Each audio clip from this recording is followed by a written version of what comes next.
Okay, my name is Miriam Fabri.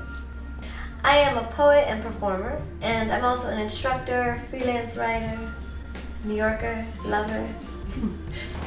As I followed the sidewalk south, I heard his voice 3 more times. You are a volcano. You are a volcano. You are a volcano. I've been writing poetry all my life. I think I became a writer first just because I was good at it. Give it up to Miriam Fabri!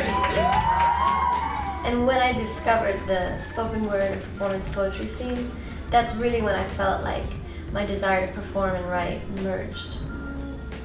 Hi everybody. Thank you everyone for coming tonight. Thank you especially to Bo. I've always been in awe of Bo Sia. And I can remember like when I was like in a Broadway theater watching him or watching him on TV. Man, it's always a pleasure and a joy to have this brother here. Please give it up for Mr. Bo Sia! And then when he asked me to perform at his show years later, yeah, feeling like this is so surreal. Like I remember when I would just be in the audience, like a fan.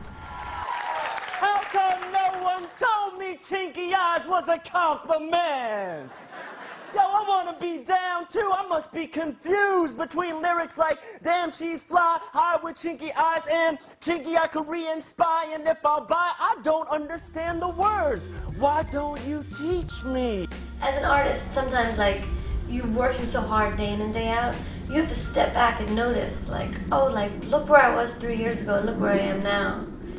I read somewhere that she's a poet, and she's written a book, and on the cover there's a picture of him and her kissing.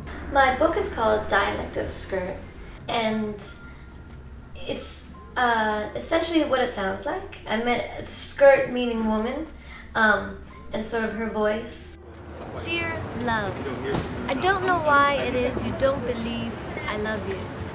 If you want me to, I'll cut off one of my toes in exchange for your love. I definitely have been referred to as a love poet.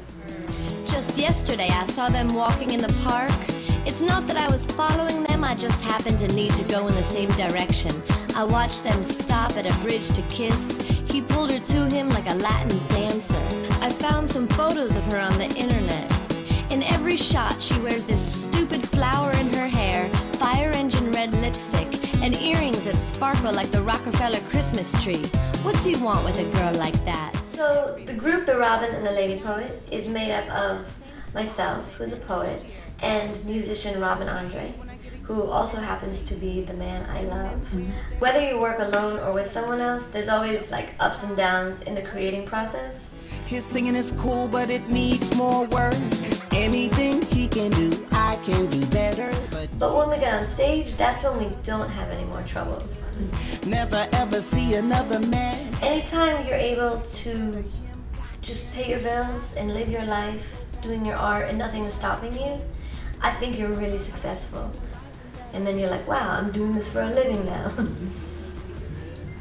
I had a mentor say to me once that nothing bad ever happens to a poet. And I don't completely agree, but what they meant was the worst thing that ever happened to you might end up being the most heart-wrenching poem you ever read and really great material.